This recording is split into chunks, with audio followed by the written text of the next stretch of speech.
Yes, a gender equality patch on this side and a Nice. Clockwork Orange patch on that side. Uh, Who knows what point he's trying to make? Trying, you can do it. Don't rage quit. Hello and welcome back around the bonfire with Don't Rach Quit. Here with us today, getting cozy and kindled and telling us a bit about himself, is John Robertson, aka the creator of The Dark Room, the world's only live action video game, and it's bloody brilliant actually. So I met John back in October and he was just a really nice guy, which was really bizarre because his character in his game is flipping mental, and I just liked him right away. He's instantly likable. He's so funny. One thing I will prefix this episode with is though that John is in fact Australian, so there is a lot of swearing, a lot of F's, a lot of S's. If you're not a fan of the sweary swears, just subscribe and you can catch next month's episode. Another thing is, around halfway through, if you are watching the video version of this on YouTube, Discord disconnected us, and then when we reconnected, John's camera just was not focusing. It's quite pixely, but it's okay. You can just pretend that he is an 80s video game. I'm sorry about that, those of you who enjoy the video version. But yeah, other than that, it's a really inspiring episode. We had a really lovely chat. John is someone who tours the world with his show that you really need to be there to see. It's the atmosphere in the room is just flipping incredible. And obviously we can't do that these days because there's a bit of a bug going around. So we have a nice chat on how to adapt to any situation, stay positive and just keep moving forward. And it really is really inspirational as well as a lot of fun. So I do hope you enjoy it. And without further ado, let's get cozy. Hello everyone and welcome back around the bonfire with Don't Rach Quit. Here with us getting cozy and kindled today is Robbo, aka John Robertson, aka Mr. Darkroom. What do you prefer? Well, John usually to John! my friends, but to you, Mr. Robertson. Mr. Yeah, Oh no, yes, of course. well, it's an old joke. Hey, Robotron on Twitch, I think. But yeah, whatever works for you. Don't rage quit. It's good. Yeah, well, I mean, Rach is obviously fine for me. Well, of course it is. I mean, to be fair, I like the fact that you and I are friends, and I don't think we actually know each other's names. Like, well, to be fair, for me, it's like, I mean, Twitch and obviously, and knowing someone mainly over the internet, you kind of go by nicknames. So, like, Robbo is just kind of what I've defaulted to. well, Like, that works. That works very well. I like the fact that I've become a Robbo because I had a mate years ago. Right in Australia, I'm very much not a Robbo. I'm a Jono in of Australia. course, everything ends in O in Australia, right? Well, everything ends in O. Unemployment O, misery O. They took the children O. Yeah, great stuff. But yeah, no, I just remember a mate of mine who's a much older bloke. He looked at me one day, and goes, "Robbo," and then looked at me and then went, "Oh, you're not a Robbo, are you?" Because it's just one of those things. Like he's a real man, whereas I'm like, I called myself Robotron because I had a mate who called me that, and also it's Robotron with two B's. I'm like an Australian android. I'm fucking there. I did wonder for a while. I was like, right, is it Robo or Robbo? But then I'm like, It, well, it's Robertson, so. yeah, it's Robbo. Yeah, it's Robotron. But yeah, I tell you what, it's a hell of a like. I've had people saying Rob to me, like, Oh, that's and weird. yeah, but I'm like, they're talking to me. Cool. This is cool because my dad's name was Bob, so this is as close as I've ever fucking gotten. And they're like, now I'm the daddy. Yeah, You've graduated. finally. So, for those who maybe don't know who you are, those sad, lifeless people who haven't yet had the pleasure, would you like to introduce yourself? Certainly. G'day. I'm Mr. John Robertson. If you don't know who I am, then you have joined 99% of the world community, and God bless you. I do I do improvised comedy on Twitch. I'm a stand-up comic. I created a thing called The Dark Room, which is the world's only live-action video game, and I like to play with people. I like to fuck with people, is what I do. Well, for somebody who is a professional villain and a professional anarchist, my community are the loveliest people because they're enablers. You understand? They've sort of gone, look, we're very very nice. Now let's just all gather around the village idiot and let him go. Bless him. He set himself on fire, but we're warm. So yeah, it's great. What an introduction. I hope that helps. I hope that's something. I mean, I was like, oh, I might need an icebreaker. I should probably prepare an icebreaker. And I don't even think I need one at this point. Like, no, I came in on the icebreaker. That was the boat that brought me to this country. It wasn't meant to be there. It came straight down from Norway.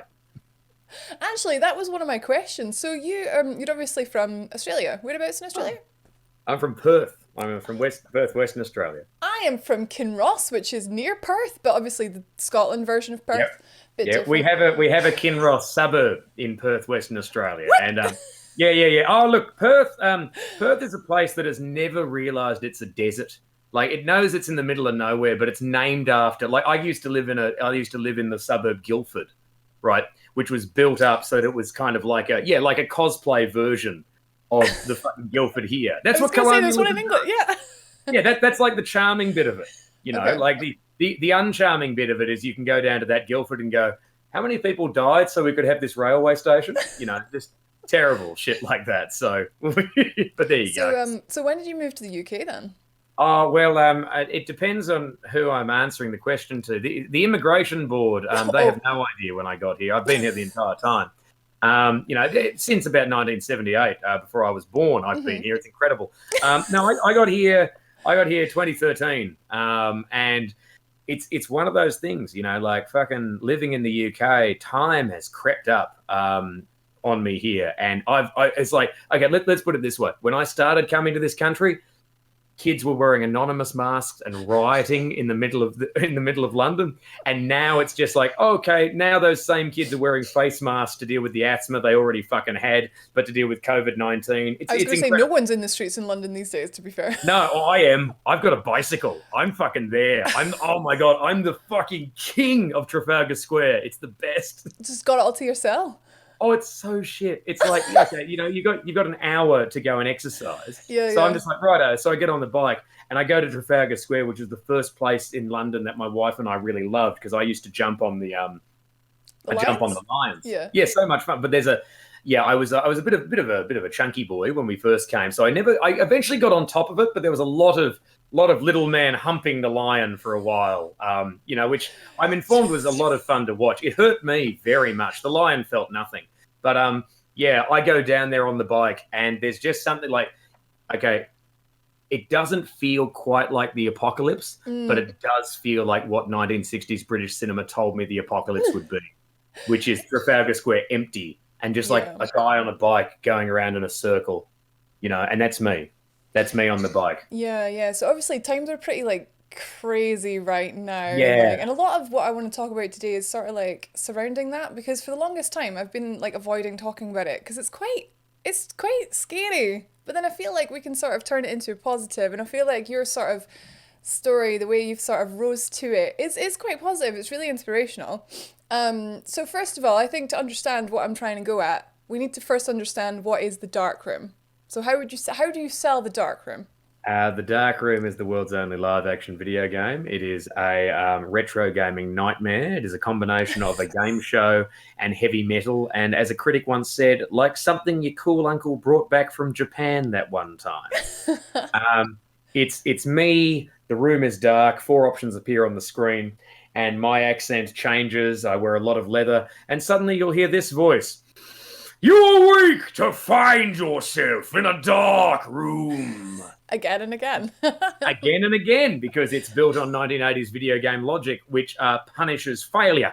So, and that's a game show. So we have people call in on Discord and play individually, and the chat all plays together. And I've been touring that as a live show since 2012. And that's so much fun. Like, oh my God. Like when we do the Insomnia Gaming Festival, we get about 2,000 people just screaming and having a wild time. And then I run around with like bags full of beans, hitting people and shit. It's great. It's so much fun. It was this or Scientology. So, I'm doing okay. I think you made the right choice, to be honest. Did I fucking ever? I mean, if I'd wanted, well, to be fair, if you want money in Scientology, you have to be at the top. Otherwise, nothing. It's like it's a scam. Anyway, there you go. Yeah, I know. Ooh, shots fired. You heard it here first. Positivity! Oh, that is positive. That is positive. So you mentioned it was heavily inspired by games from the 1980s, like sort of text adventure games, which I loved, by the way. Was always terrible at them, could never finish them. Was there one in particular that inspired you? We don't know its name. I was also very bad at them. I lack patience and cunning. These are requirements. Patience, cunning, and diligence. You know when in John Wick they say that he's a man of focus, passion, and determination. I have none of those things at all. I watch that like, God, imagine what a fantasy. Imagine having any degree of drive whatsoever. But But there was a computer that me and my mate Tom found when we were 10 and 9 years old out the back of the classroom that we had in year 5, and we built it, we assembled it up, and we wrote games and found a menu, and we found this game where you were in a cave and like nothing you did worked. It was incredible. Was it Colossal Cave Adventure? Maybe, but Possibly. it had no graphics. Yeah, it might have been Colossal. That may be it. Yeah, maybe. Yeah. Maybe. If that's the game where if you type get map, it says you grow weaker. And if you input the thing incorrectly 3 times, you die. Sounds about right, yeah. That fucking stuck with me. What stellar game design. Incredible. It's Incredible. amazing though. It's in that though, like it's really entertaining because in a way, have you ever played the Oregon Trail? Yes, I have. Yeah, it's like what crazy way? How can we possibly manage to die today? I think there's like entertainment in that in failure.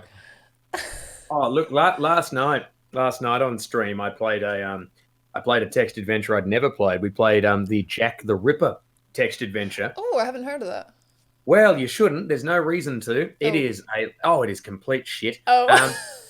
Because the thing is, right, you're there going, all right, so how can this game be distasteful? So distasteful would be that you are Jack the Ripper, right? Or perhaps, or it could be tasteful. Perhaps you're a woman walking around Victorian London trying to escape. Perhaps there's a whole story there. No, as it turns out, you're just some dickhead bloke walking around Whitechapel. And this is what we managed to do. The first thing I did was I walked out of the adventure because a suspicious man walked past me and I went, oh, well, let's not do anything. Let's just let him go. And he walked off and then we went home and the game just went, well, congratulations. Right. And then did you die? No, like literally it was just like I won the game. Like all this talk about how special it was in that Far Cry game where if you just sat there, the guy would come back, right? No, well, apparently it was happening in the 80s. Jack the Ripper was killing heaps of people unless you saw him go by and sort of went, you all right, Jack? Yeah, all right. I'm going to do nothing. Bye. Outstanding. So that was thrilling gameplay. But then the other thing is if you do what the game wants you to do, which is go down the alley, you find someone who's been killed. You then get a bloody graphic splash of their bloody murder, which I'll tell you something. There's something about pixels and a genuine crime makes it doubly horrifying, right? And then you're like, well, hang on, let's play this on text adventure rules. So get knife, get note, get all of this. Then the police show up and you think, well, surely the game's over because you've been such an idiot. No! The police then chase you, but now apparently you can run incredibly quickly. And then you just casually, bearing in mind you hit a cop, and then you casually just push a woman out of the way. And then the line of dialogue is this: the old woman falls on the pavement and her brains are dashed out. Oh, dear. So you've just committed murder, right? And then you know what? You wake up in your bed and it was all a dream. What a twist! Yeah, except for one thing. All of it wasn't a dream. You just got home, right? So now I'm playing the Jack the Ripper game, but I'm there going, hold up. The story isn't about Jack the Ripper. The story is about the goddamn old lady brain demolisher that we're apparently playing. It was the worst shit. It was so bad. I got stuck on some stairs and we gave up. As one, we gave up. We played a knockoff of fucking Puzzle Bobble instead. Jesus. Oh, good choice. Oh, the best. Do you think the Dark Room 2 is going to have Old Lady Brain DLC? 100%. To be fair, the dark room may as well have been made using Old Lady Brain. It is, because all I ever really wanted to do was like give people the feeling of like being a kid who doesn't understand how the game works. So the game's logic it's there, but it's fucking arcane. Like when we did, there's a group called the Darren Zord who spent a lot of time decoding various iterations of the Dark Room, and they're fucking great. And then with the Dark Room Steam game, people were writing to me like, how do we get the Kafka achievement? Like all this stuff.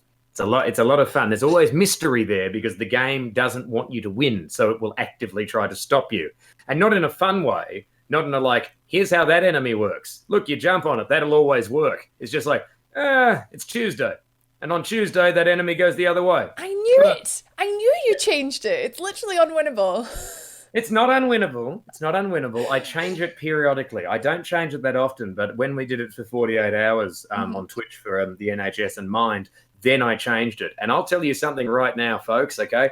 Graphic designers, yeah, great. You can tell how familiar I am with the form. Game designers, right? Good game designers, probably, like they want people to see everything, right?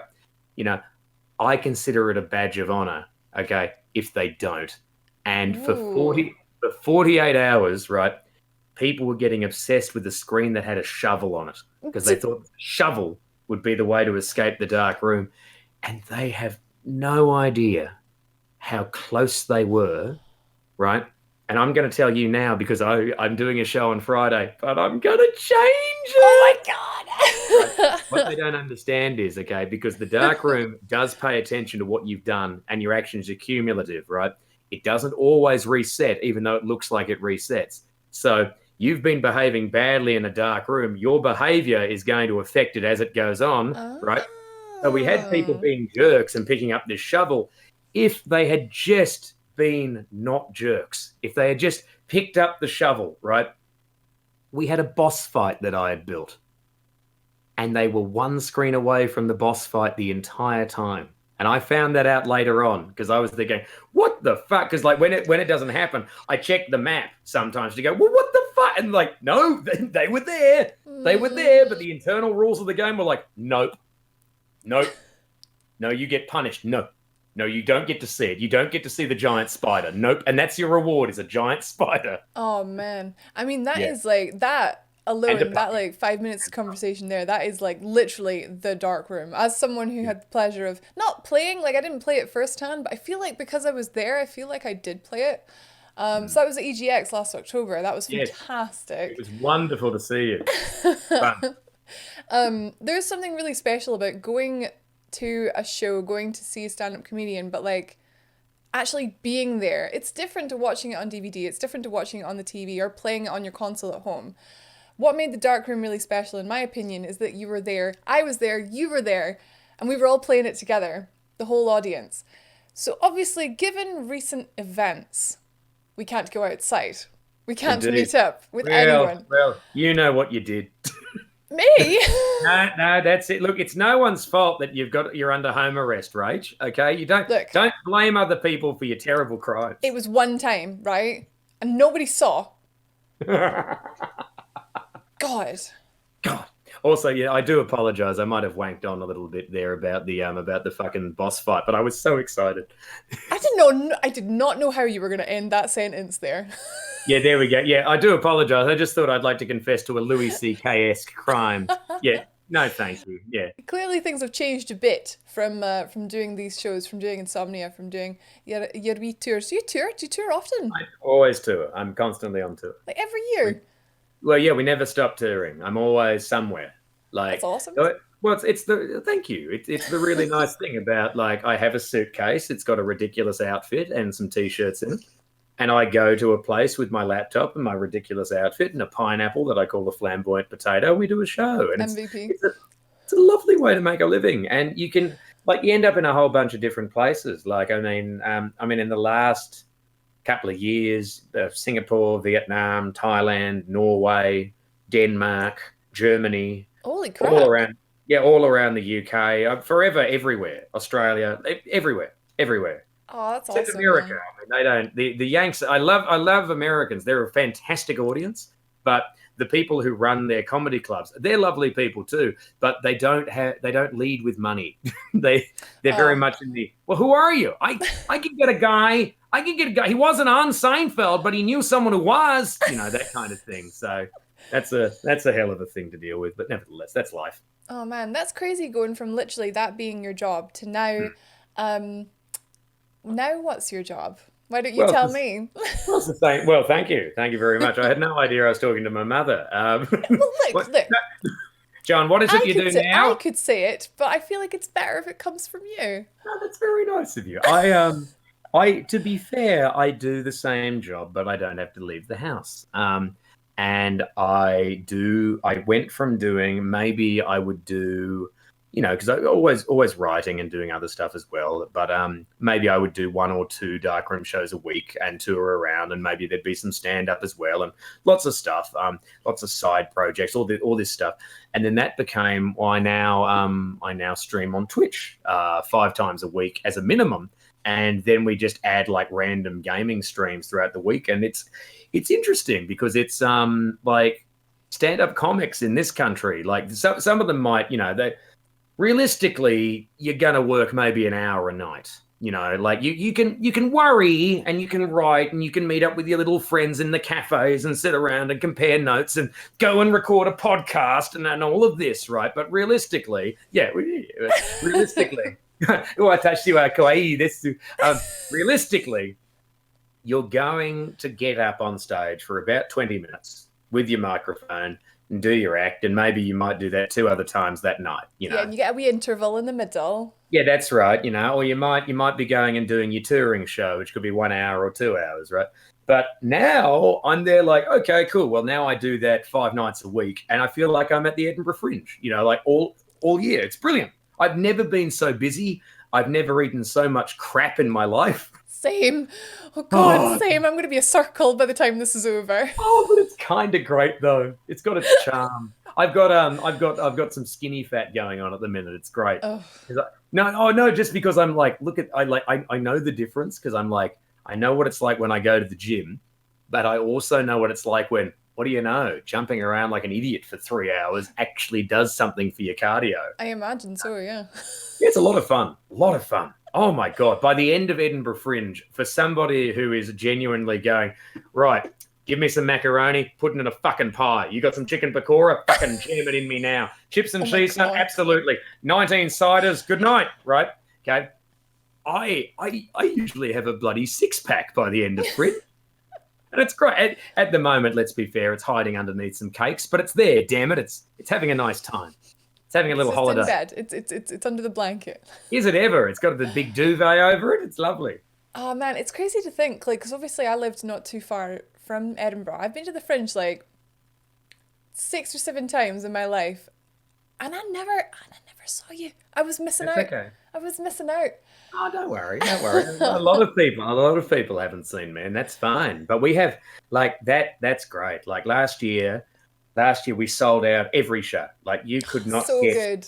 Oh, it was wonderful. Like I love the Fringe, and like okay, not to make it a little maudlin, but the Edinburgh Fringe is a huge financial burden for acts because it's a colossal gamble. Like people show up, and you're spending like as a minimum, I probably have about 15 grand's worth of outlay just to be there, right?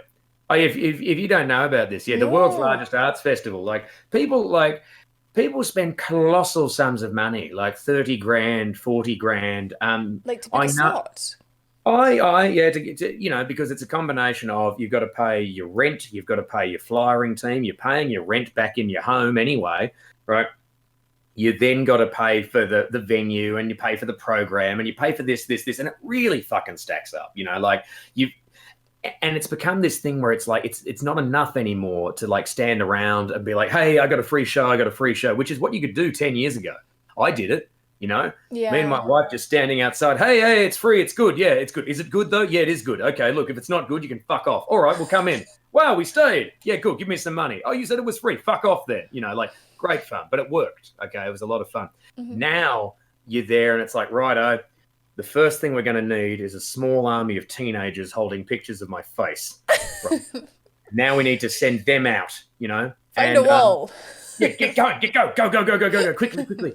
And so for a lot of people, like you lose a lot of money at Fringe, and I've been lucky that it's it's been good to me, right? I mean, I'm not famous by any stretch of the imagination, but I can scream at people, right? I can wear the clothing that I like, I can drink a fuckload, I can do the things that I want to do, and that's my living, right? And the Edinburgh Fringe, like that month, is about a quarter of my income. Wow. After the year. Boom, like it's fucking wonderful. And that's just gone. Like that's been snapped away like that. That's gone. And so is every sci-fi convention I do. Pretty much my entire financial model in one go, had its spine bloody cracked. But then, thank fuck, Twitch was there, and it's bloody remarkable. I mean, I'm not in any way financially secure at the moment. It is bloody minute to minute, but people are so bloody lovely and very fucking kind. And again, it's the village idiot thing where it's people who are like, well, oh, for God's sake, he doesn't know how to look after himself. Give him something. Look at him. Oh, look at that. He's on camera and he's taking a shit, but not on camera because that would violate Twitch's terms and conditions. He's done it off camera. We could hear the thud of the dookie as it hit the bowl. Well done.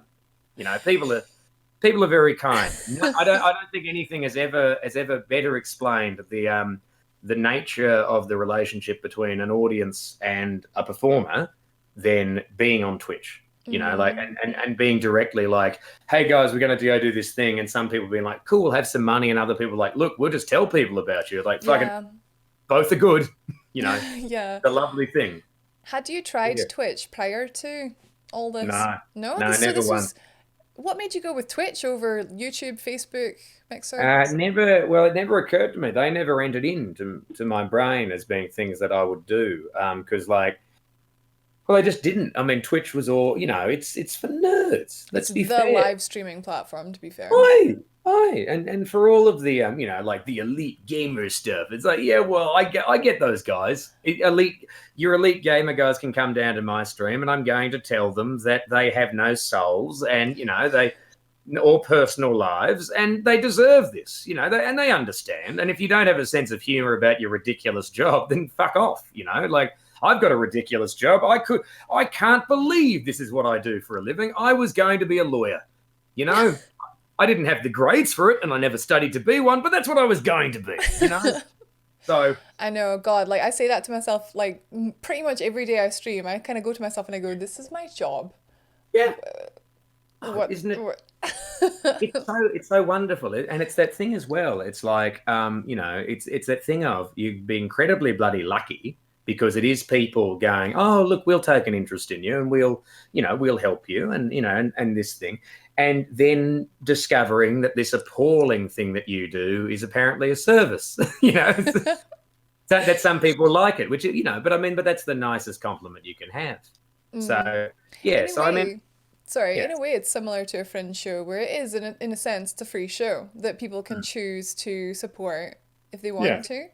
But I feel like there's a really nice sort of atmosphere with Twitch. Like most people know that visit Twitch. They know like, right, if I enjoy this, I should probably give them some money. Like, whereas I feel like personally, I'm a bit of a scumbag when it comes to going to things like the Fringe, and sometimes I just try and take the piss a little bit. But for some reason with Twitch, I mean, obviously I'm not going to do that now that I know how much it costs. Jeez, I feel like everyone needs to know that. I had no idea. But with Twitch, there's this lovely sort of really generous, really like, just so willing to support people. The community on Twitch is just incredible. Well, obviously there's toxicity in some places as well. But yes, how did you find, so your community, obviously, are they mostly people who have followed you, like who have known you in the past, or have you found like you've met a whole load of new people since coming to Twitch? It's both. It's both. Like there are people from the live shows who have come and hung out, but then there are people who are attracted to the new stuff. So like when you've got people coming in because they like the show that you do on Wednesdays, which is you making up an RPG and they're the players and you haven't ever done something like that in your life, what a gift. You know, what a fucking boon that is. And yeah, I mean, it's all sorts. Like when we did the big charity stream, suddenly that brought a whole flow of new people. And I know this because when I check the analytics, I'm there like, okay, apparently 41% of my audience like Valorant. Cool. I haven't even looked up what that is. And I'm not going to. I was going to ask, yeah, because obviously that is the mammoth in the room at the minute. It's bigger than an elephant. So you did a 48-hour charity stream. Excuse me. Why?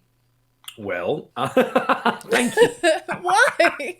Well, it's a combination of the NHS in this country has been brutally failed and has been, the length of time I've been here has been brutally bloody failed. Even when it gets used as a political pawn during election times, for every fucking election, as it turns out. it's that weird thing of, oh, we care so much about the NHS. Oh, cool. You want to give it any money? No. Why would we do that? Why would we give it money? Why would we give it staff? Why would we do that? What are you talking about? Like that sort of thing. So when you've got those guys having no bloody support, and in the sense of no safety equipment, and then also just no bloody, not even luxuries, but essentials, like they can't get coffee, things like that. Yeah. All sorts of shit like that, or food. Food that's not biscuits. For fuck's sake, they're not convicts aboard a bloody ship. They probably eat better. Aye. They're people, they're on the transportation to Australia. Sorry for my frantic eye in the middle there. I just wanted to fit in. God almighty. Sorry, pal, I'll adopt you. It's fine. Oh, no worries. Oh, sorry, love. Anyway, you ball bag. Fucking hell. Now, I'm so proud. Yay. But yeah, Kinross for life. Wait, oh no, that's Newcastle. I've been here too long. Yeah, no. Oh, they get in you. The fucking English. They get you. 6 years, man. No. Anyway. Oh god, look at them. Don't they understand that the way to express your emotions is to express them? Fuckwits. Oh no, just the NHS. Yeah, it's the NHS. But that does also bring us on to the next thing, because like the NHS staff have been brutally underfunded. And of course, we also raise money for Mind, right? Because we all do require mental health support. And I and members of my family have over the years been looked after by the NHS and Mind for various reasons. And so as a result, the good work they do, and you want to support them, because I mean, look, everyone's stuck in their home, right? And people are talking about going stir crazy. It's like I have gone genuinely batshit every time. I mean, that kind of works for you, I suppose. Ish. Yeah, but I mean, like, I don't mean to make light of it. No, I completely No, absolutely. But it's been affecting me too. Yeah, but I mean, like, making light of it is a thing. Like that's actually a good thing to do sometimes. But I'm talking about like when I stayed in the house for 3 months writing a novel, right? I remember like genuinely having to get up from the keyboard and going, yeah, I'm just going to go outside and look at a tree because otherwise I might kill myself. And I wasn't joking, and this happens, so people, and I'm not somebody who has ever really been mentally ill, but I find myself, I had a nervous breakdown last year. But aside from that, otherwise fine. But so I find myself, constantly on a level of trouble, and I can I can handle virtually anything, right? So it's just one of those things. We all need to be aware of our mental health. We look after it. So I'm like, cool. Well, let's give Mind, the charity, some money. They're very good with it. So that was the goal. Look after the people who are looking after us. That was what I wanted to do. And unfortunately, I don't have any other skills other than standing up and screaming for a very long amount of time. As someone who once did try a 24-hour stream, managed 19 hours, and then was ill for 3 days, I would say that there's definitely a skill to it. Oh, thank you. One thing is that according to Twitch's terms and conditions, you aren't allowed to be awake for 48 hours. This was the word. So every once in a while we'd have a guest performer come on, and wink, I just want to let you know I really slept during all of those bits. Wink. There was no sleep. There was a lot of this. A lot of Beppis. Lot of Beppis, lot of boost. That's insane, man. Like, honestly, it's actually, it is inspirational. Obviously, it's just mental. I'm not gonna lie to you. I was like, he won't do it. There's no way. But you did it. You flipping smashed it. It was insane. Thank you. Well, people were wonderful, and there was just always something to look forward to every hour. And it was interesting because we raised 25 grand, and the point that I wanted to make was that me standing there for 48 hours playing the dark room, doing my stupid little show, right? Okay. I knew that doing that for 48 hours would take a physical toll on me. I was interested to see what it would be, because you've got your NHS staff on 36-hour call, working 12-hour shifts, and they're running around, swabbing somebody's fucking bedpan, or, like trying to get get bed sores off somebody, try to save somebody's life. And all I had to do was tell my favorite jokes, abuse people online, one of my favorite things to do. And then every once in a while, one of my comedian mates would rock up, we'd shoot the shit, right? By the end of it, I had I nearly reactivated my hernia, which had been operated on. My stomach did not. It was distended for 2 days. All the stomach muscles were strained to buggery. I was not in a good way for sleeping. I could not walk properly. When I left the house where we'd recorded, they were genuinely like, "Can you even get to the train station?" Because I was like that. I could not, And this was for somebody. Again, I had a comfortable chair that I could sit down in at any time, right? And all I was doing was standing up and just talking, right? Voice was fine, little bit wrecked. Mental health, buggered, absolutely fucked. For 3 days, I was gone. And not the mania that I've gotten but just a deep depression for 3 days, and that all just came from doing a really joyful activity for a really long time. So imagine working when it's hard. That's the point I was trying to make. That's it's crazy, man. It's honestly well done. Like 25 grand in 2 days is insane. Thank you. No, it was fun to do. People were very good, and and it was lovely to see people who came and supported. It was great to see you. You came on. I tried. Down. I was so busy that weekend. I was so No, you were great. Like you came in. Limmy came into the chat. He raided with some people. Legend. Player Unknown donated 2,500. People were just great, and it was a really gorgeous time. It's nice actually, because in the community we've got a couple of NHS workers, and they're very nice about it, which is good, which is nice. It's not like they're not writing to me and going, "Why the fuck did you do this?" You know what I mean? That was the worry. The worry was that I would do the thing, I would be injured, and then we'd need to call an ambulance, and it'd be like, "Okay, well, where did some of that money we raised go?" It hasn't turned out. You know what I mean? I mean, obviously, it was kind of. I don't want to use the word stupid. It was bold, I guess. It was bold. Stupid is fine. Have you ever done anything like that before? Well, no. I stayed up once when I was about 17. I stayed up for as close as I could get to 48 hours, which was 36. But I passed out at a party. So I mean, that was a wee while ago, right? Yeah. Yeah. That was a wee while ago. It was fascinating. But then at the same time, I mean, my grandmother once got in a car and drove across Australia in 2 days. And that's physically impossible how she did that. But she did it. The trick is you don't stop. That would be, yes. As it turns out, boom. There are truck drivers hopped up on all sorts of uppers who can't make that sort of time across Australia. But my grandmother got in a car, got in a moderately priced family sedan, boom. Sydney to Perth, Western Australia, 2 days flat. Bam! Incredible. That is pretty mental. Australia is large. Australia is very, very large. Do you think you'll ever do anything like that again? Oh yeah. The real even bummer. After. Yeah. Why not? I mean, the bummer is we didn't fund all of the NHS. I mean, it must have made a bit of a dent, surely. It made a dent, but I mean, you know what I mean? And people will always need more things. And yeah, I mean, I'd absolutely do it again. I mean, the other bugger of it is that my body, when it goes through trauma or new experiences, I have an addictive personality in the sense that it goes, do it again. Yeah. Do it again, but bigger. Seriously, 3 days later, it's no, 3 is the wrong number, but it was 3 days. I was going to make a very shit Jesus joke, but you rose again. Well, on the 4th day he rose again and went, right, let's do it. But then again, that comes from the fact that what I was doing was easy to do because it was enjoyable.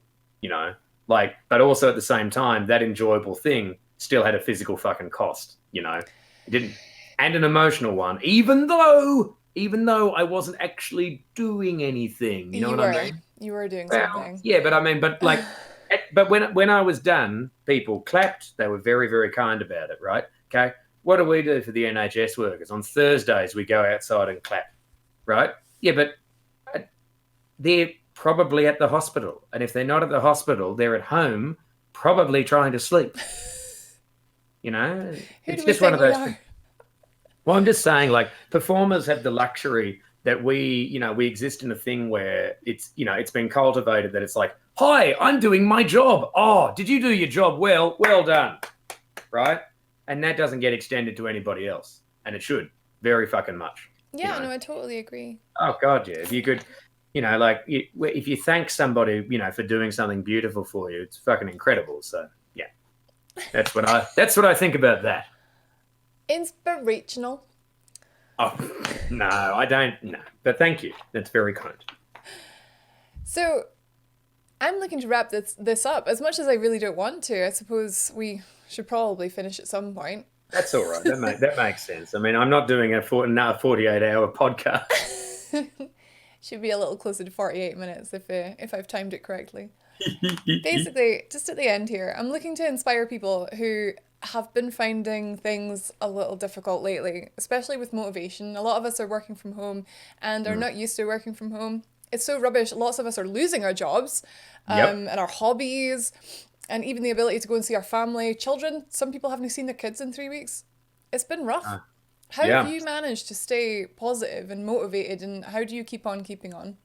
Well, a combination of I've had to reduce everything I do to work, right? I need to work to keep a roof over my head.